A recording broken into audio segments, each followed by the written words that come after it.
This is the Tom Bigby Tales, and I'm your host, Shannon Evans. I write about a small town in northeast Mississippi called Columbus. And sometimes I write about the rest of the state. This episode is the story of Sallie Eola Reneau, who lived a life of service and vision. Born August 1st, 1836, Sallie Reneau was the daughter of General Nathaniel Smith Reneau of Batesville, Mississippi, and Elizabeth Darwin Rawlings Reneau. Sallie's early life was marked by her mother's death in the 1840s. Her father, a professional military man who never farmed, and so the family never had enslaved people in their care, was often abroad seeking his fortune and leaving Sallie and her brother William to be raised by various relatives.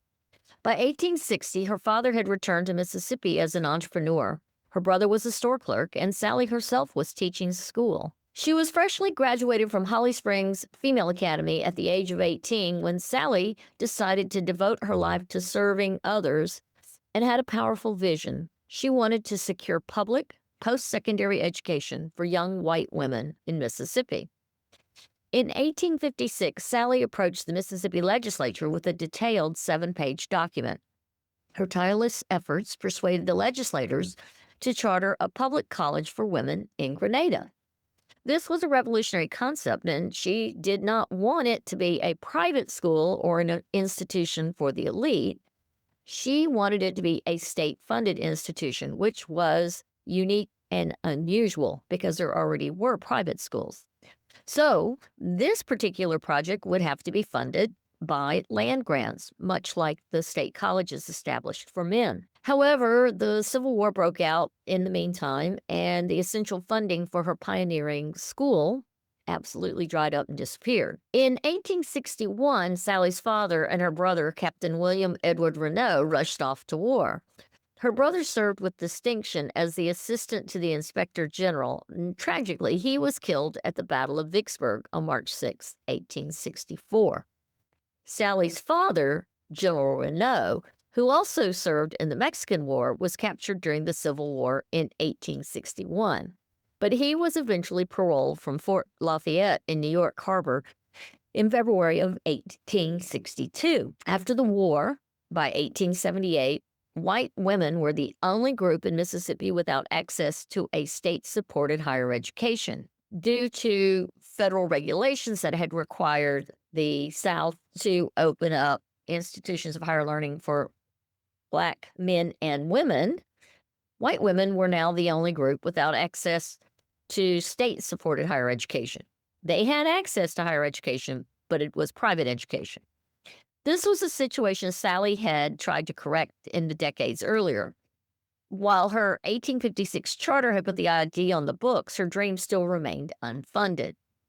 By 1878, the devastating yellow fever epidemic swept through the region, and Sallie traveled to Germantown, Tennessee, to volunteer as a nurse, embodying her commitment to community service.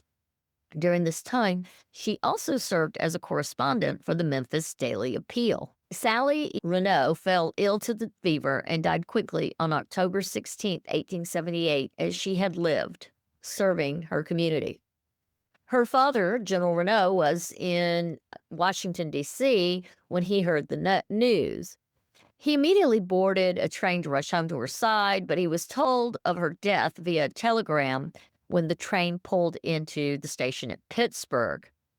He sadly outlived all of his children and his wife. Though Sallie did not live to see it, her original dream for state supported education for women was ultimately realized. Her contemporaries, or semi contemporaries, Olivia Hastings and the much younger Annie Coleman Payton took up the cause, campaigning for practical degrees that would allow women, many who were left widowed or impoverished by the war, to get a degree and earn a living. Their efforts were bolstered by John M. Martin and led to the passage of Senate Bill 311 by a narrow margin. Sallie's vision finally became a reality in 1884 with the founding of the Mississippi Industrial Institute and College, IINC, later known as Mississippi University, on the site of the old Columbus Female Institute. This school, on October 22nd, 1885, The school opened its doors with 350 female students receiving free tuition.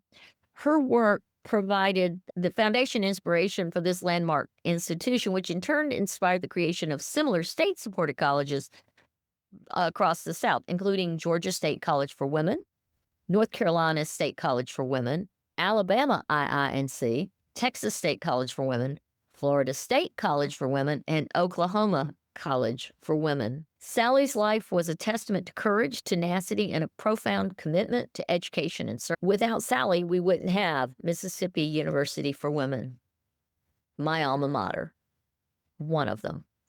Thank you for coming on my podcast, The Tom Bigby Tales. Until next time, I'm Shannon Evans.